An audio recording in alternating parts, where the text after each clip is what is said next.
Big Mama story time. Story time. Don't forget to like, share, comment, and subscribe to my page. Thank you all for tuning in today. Hi guys, thank you for tuning in to Big Mama Story Time on today. Hi to all my Big Mama Story Time listeners. Today I will be reading to you Walt Disney's Snow White and the Seven Dwarfs. I love this book. I love Snow White and the Seven Dwarfs. It's one of my favorite Disney books. Alright, let's get into this. But before I do get started, I would like to say, can you all please subscribe to my channel? If you are new, I just want to say hey and subscribe to the channel, please. If you are not new and you haven't subscribed, thank you for tuning in again. And please don't forget to subscribe. All right, let's get into this. Disney Snow White and the Seven Dwarfs. Once upon a time, in a faraway castle, a princess was born on a winter's night. Her skin was as white as the falling snow, and her mother, the queen, named her Snow White. As the years passed, she grew into a lovely child. Her gentle nature won the hearts of all. One day, the queen became ill and died. After a time of sadness, the king remarried. The new queen was very beautiful, but also jealous and mean. She forced Snow White to dress in rags and to scrub the castle floors on her hands and knees. Snow White obeyed without complaint.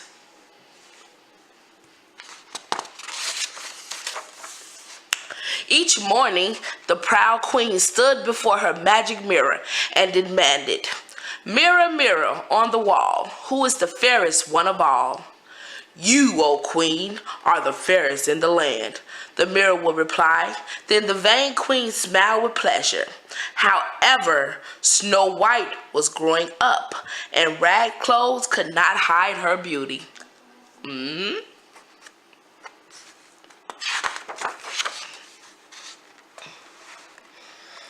Snow White was unaware of her stepmother's jealousy. She carried out her work with a smile, and when she could, she daydreamed to escape her dreary life. She dreamed that one day a charming prince would arrive on a white horse and carry her off to his palace.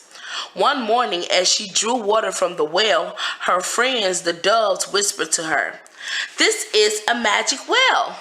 Tell it your wishes and they will come true." Snow White looked into the well and murmured, "I wish that my prince would come.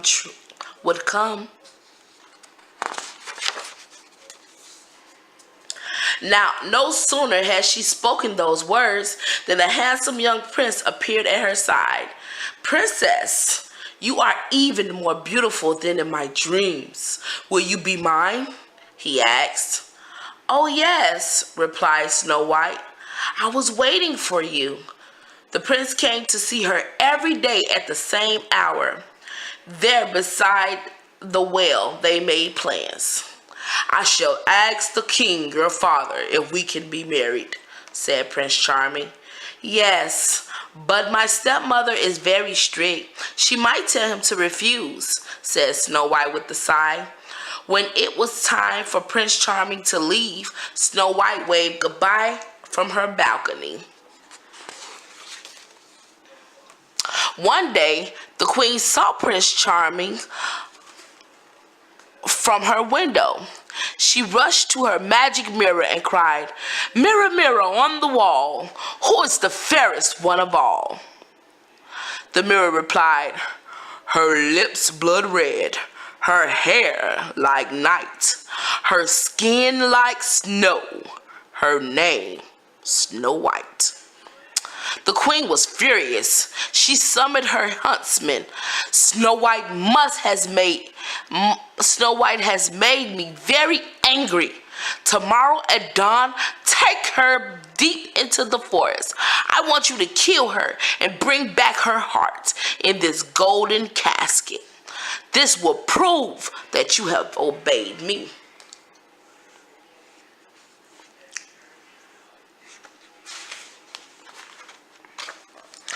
The next morning, the huntsman invited Snow White to take a walk in the forest. Snow White was delighted to have a rest from her daily work. "Perhaps the queen likes me after all," she said. "I shall bring her a bouquet of flowers." Off into the forest they went. Snow White picked flowers while the huntsman watched at a distance. The huntsman followed the queen's orders and let Snow White roam far into the forest. When she sat down to catch her breath, a tiny bird came and perched on her finger. All the animals knew and loved Snow White. Suddenly, the huntsman stood over her. "Is it time to go back?" she asked. The huntsman did not answer. "What's wrong?" she asked. "I'm afraid you won't be going back," he said, with tears in his eyes. "Aw."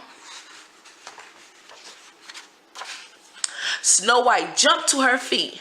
"What do you mean?" she cried in alarm.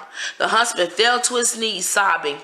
"I can't do it," he cried, and then told the princess what the queen had ordered. "Please forgive me for having accepted this horrible task. I'd rather die myself than harm you." Snow White was no longer afraid. She knew that this man would not hurt her. "But your life will be in danger if you return with an empty casket," she said. The huntsman raised his head and said, "You must run away and hide in the forest. I shall kill a deer and put his heart into the casket. The queen will never know the difference. We will both be safe."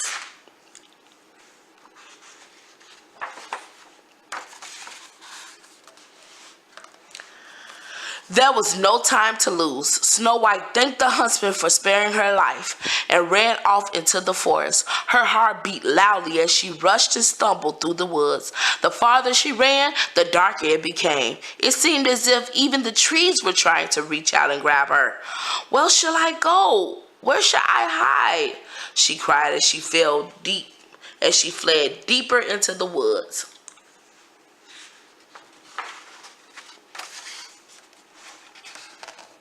Faster and faster she ran until she could run no farther.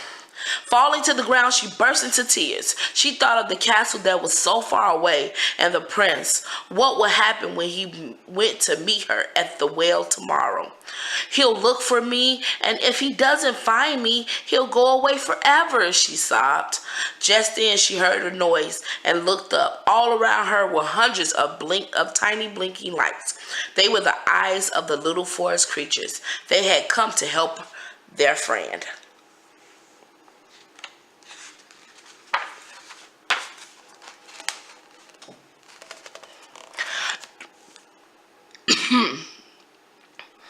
"Don't cry, Snow White," said the little deer. "We'll take care of you." Snow White sat up and wiped away her tears. "Oh, if only you knew what's happened." "But we do know," cried the rabbits, chipmunks, and squirrels. "News travels fast in the forest." "I must find some place to hide. I can't keep running forever," said the tired princess. All the animals began chattering at once. Each one had a suggestion.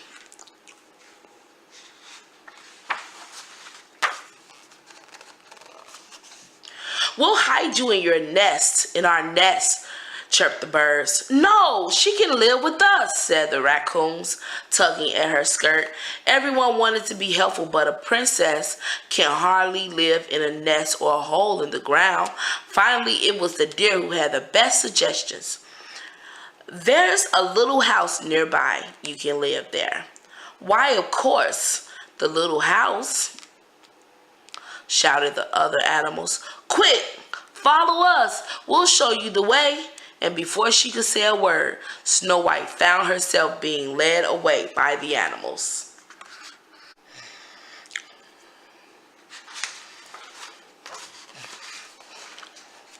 The birds were the first to arrive. When Snow White pushed aside the branches, she clapped her hands in joy. "What an adorable little house! So tiny and cozy. Who lives there?" Instead of answering, the animals gently nudged her on. She crept up to the door and knocked. There was no answer.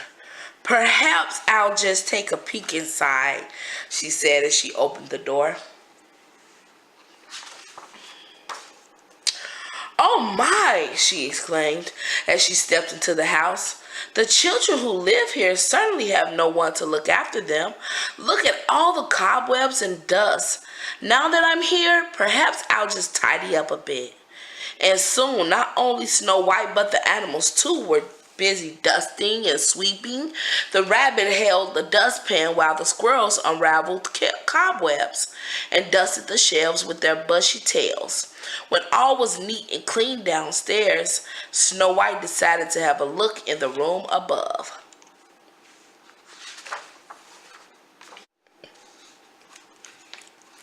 It was beginning to grow dark, so Snow White lit a candle. She then followed her little helpers up the stairs. There she found 7 small beds all lined up in a row. A name was written on each of the beds: Happy, Dopey, Grumpy, Sneezy, Sleepy, Bashful, and Doc. "What funny names these children have," said Snow White. "Sleepy?" she yawned. "I'm feeling a bit sleepy myself. Perhaps I'll take a short nap." And before she could finish her sentence, she was fast asleep. The animals crept out, leaving the tired princess to have her rest.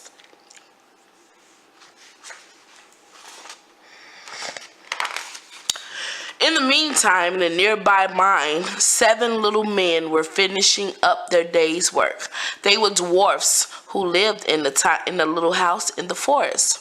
Every morning they would leave their home to go and search for diamonds in a tunnel that they had dug deep inside the mountain. Day after day, they set out at dawn, singing as they went. "Hi ho, it's off to work we go. We keep on singing all day long with a hi ho, hi ho." Now it was time to lay down their picks and shovels and head home.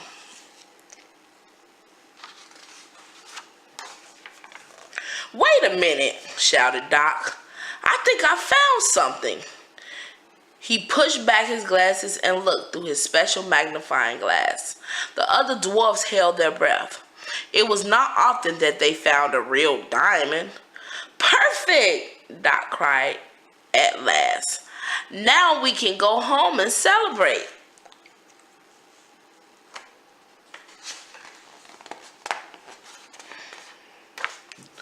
The dwarfs slung their picks over their shoulders and marched off in a line.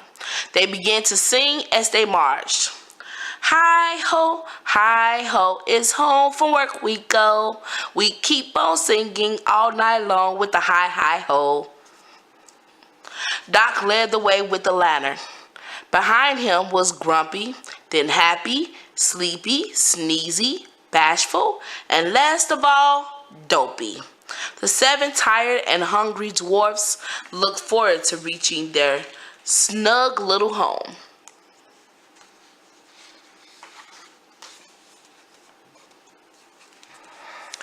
All of a sudden, Doc stopped in his tracks. What's, chew?" "Wrong," asked Sneezy, who always sneezed at the worst moment. "Look," said Doc as he pointed toward the house. "There's a light in the window."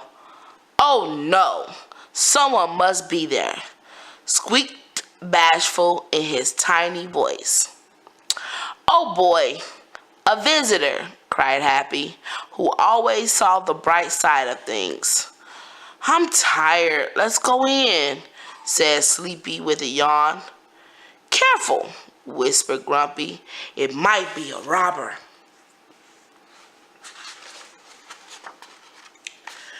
The dwarves tiptoed up to the house.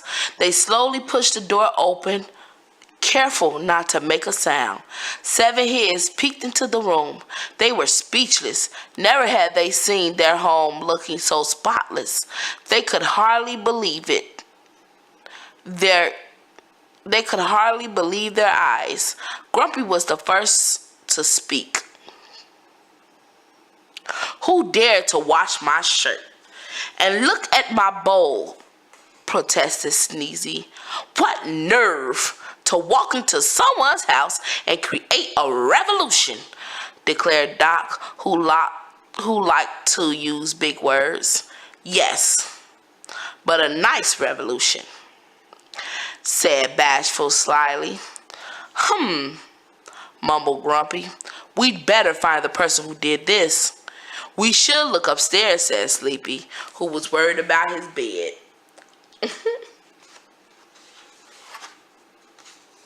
The dwarfs crept up the stairs, ready for battle. Entering the bedroom, they saw a large form spread across their beds.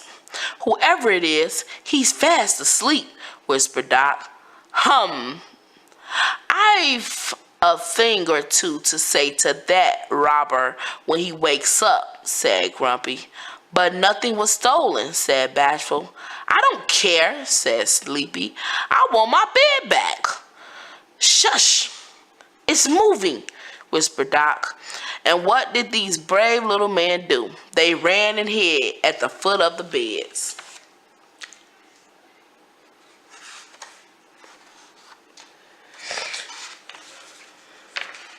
Sure enough, the form was moving. It stretched out its arms and yawned.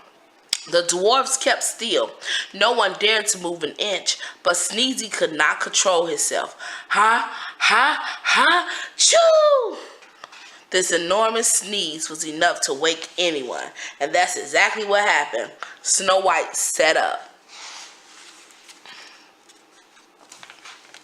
Happy was the first to speak. "A girl," he said, and he began to laugh. "Our robber is a girl." Snow White began to giggle. "And I thought that you were children." Everyone began to laugh at this. Everyone, that is, except Grumpy, who scowled in the background.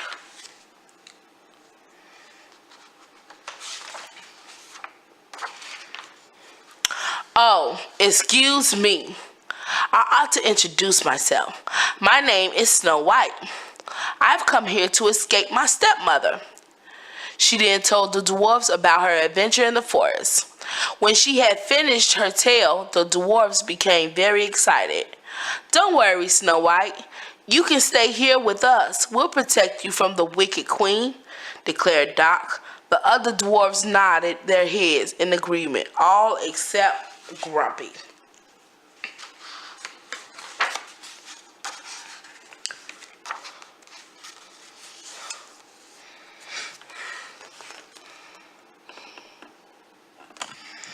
"Not so fast," said Grumpy in his gulf voice. "We should think about this." "There's nothing to think about," replied Doc. "The princess will stay with us." "Hooray!" shouted the dwarfs, tossing their caps in the air.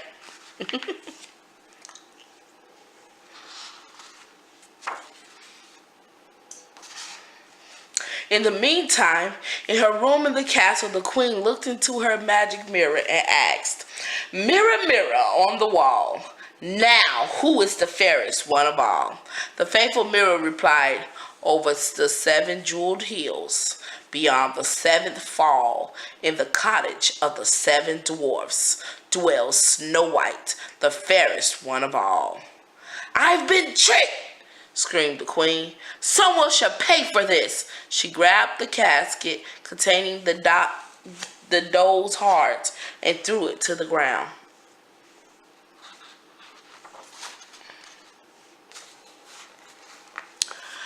High up in the castle tower, the queen prepared a magic potion to change her so the Snow White would not recognize her.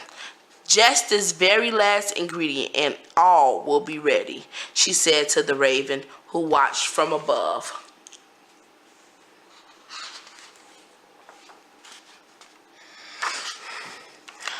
The potion worked. The queen was transformed. She had lost her teeth and her nose was long and crooked. She had become an ugly old witch. "Ha ha! Now, my little Snow White, I'm going to prepare a special treat for you, cackled the old witch. First, I'll take this juicy red apple and dip it into the poison. The witch lowered the apple into a steaming, boiling pot. One bite of this fruit and she'll be dead. Then we'll see who is the most beautiful woman in the kingdom, hissed the wicked queen.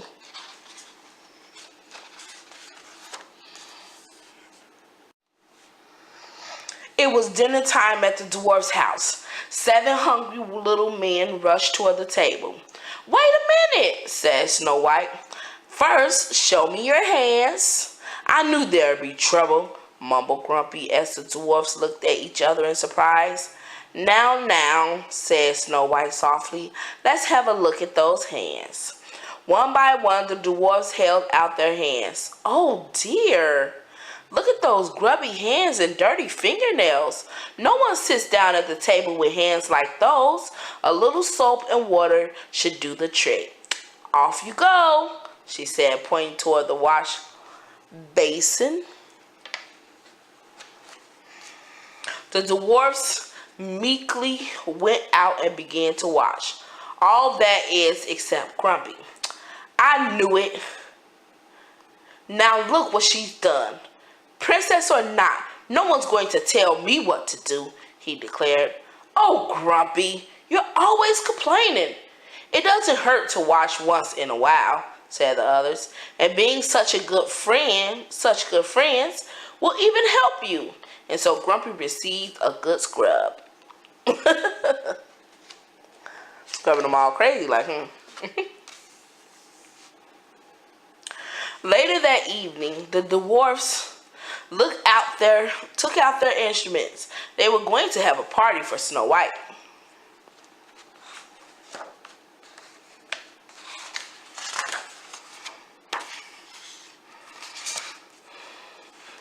The dwarfs took turns dancing with Snow White.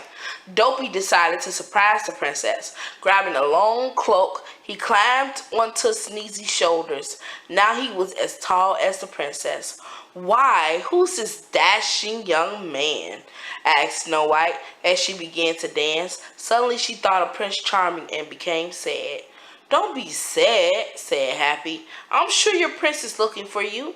Don't worry, he'll find you. And with this joyful thought, the party continued.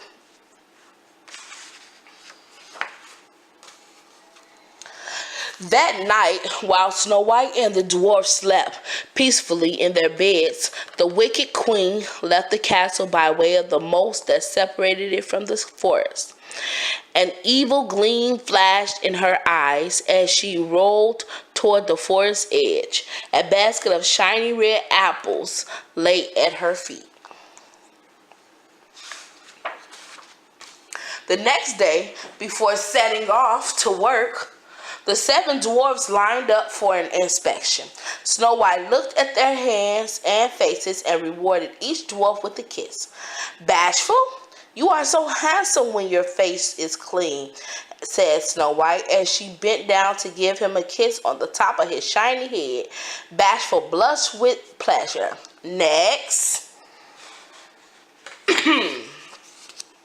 When the dwarfs had gone, Snow White began to prepare a special treat. I'm going to bake a pie, she told her animal friends who'd come to visit. Lucky dwarfs, said the chipmunk, smacking his lips and rubbing his tummy. Then footsteps were heard approaching the house. Who could that be? Snow White asked her friends. An old woman appeared at the window. She looked so ragged and poor that Snow White felt sorry for her. Good morning. What can I do for you? Inquired Snow White gently. The old woman took an apple and handed it to Snow White. I can see that you're very kind, she said. Here, take this lovely red apple. It's a present. The animals were watching from outside began to panic. They knew that the old woman was really the wicked queen. Quick, cried the squirrel. We must go and tell the dwarfs before it's too late. Snow White was about to take a bite. One thing you don't do is you don't take stuff from strangers. There was no time for long explanations. The animals ran like the wind to where the dwarfs were working. The deer grabbed Bashful by the seat of his pants. "Hey, what's going on?" cried the poor little dwarf, turning as red as a beet. "Hurry, hurry!" cried the birds. "Snow White, Wicked Queen, Poison Apple, danger!" This was all that the dwarfs needed to hear. Off they went as fast as their little legs could carry them. It was too late. Snow White had eaten part of the apple. She felt dizzy. The room began to whirl and she fell to the floor. "Aha!" the queen witch cackled with glee. "So, my pretty little princess, did you enjoy your apple?" "Ha ha!" The old woman's evil laugh echoed throughout the little house.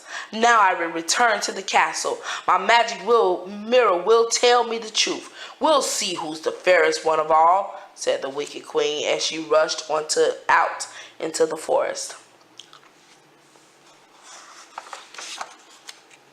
The dwarfs rushed toward their house, riding on the backs of the deer. "There she is! There's the wicked queen!" cried the birds. "Follow her!" shouted Grumpy, waving a big stick. The witch saw the dwarfs and ran off in the other direction. The magic potion enabled her to run even faster than the deer. "Faster! Faster!" yelled the rabbit. "Don't let..." The queen had climbed to the top of the cliff and was hidden behind a large boulder. Grumpy was the first to spot her. She was trying to push over a gigantic boulder. "Stop!" shouted Grumpy, turning to his comrades. "Go back! She's trying to loosen the boulder." Rain poured down as the air filled with thunder.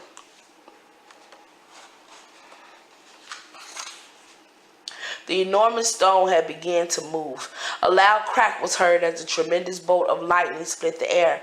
The witch, startled by the thunder, lost her balance and fell backward into the dark abyss. When the next flash lit up the sky, the rock was still there, but the wicked queen had disappeared forever. You reap what you sow. When the weary dwarfs returned to the house, they found Snow White lying on the floor. They gently lifted her up and placed her on her bed. Tears streamed down their faces as they knelt beside their beloved Snow White. Aww. The dwarfs built a special coffin for Snow White. It was made of crystal so that they could always see her lovely face. They placed her inside in the middle of the woods where all her animal friends could see her too.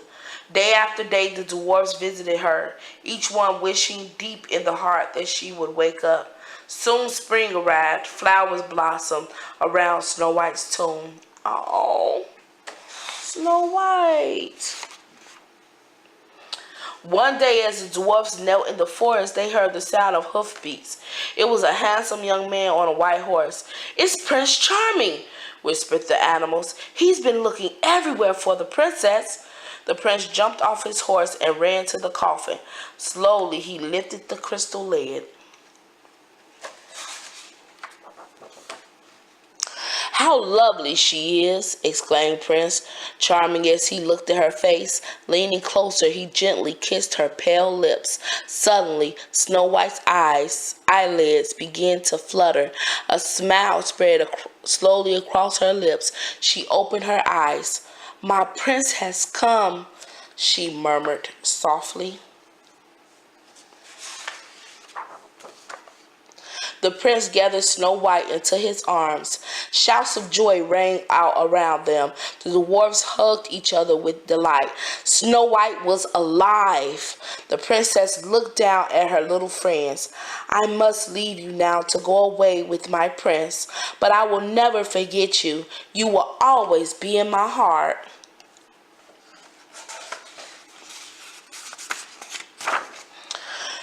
Prince Charming led Snow White away on his white horse in his palace high on a hill. They lived happily ever after as king and queen of the land. All right. that is all of Disney's Snow White and the Seven Dwarfs. I thank you all for tuning in to Big Mama Story Time. Don't forget to like, share, comment, and subscribe to my channel. Bye. Big Mama Story Time. Story time.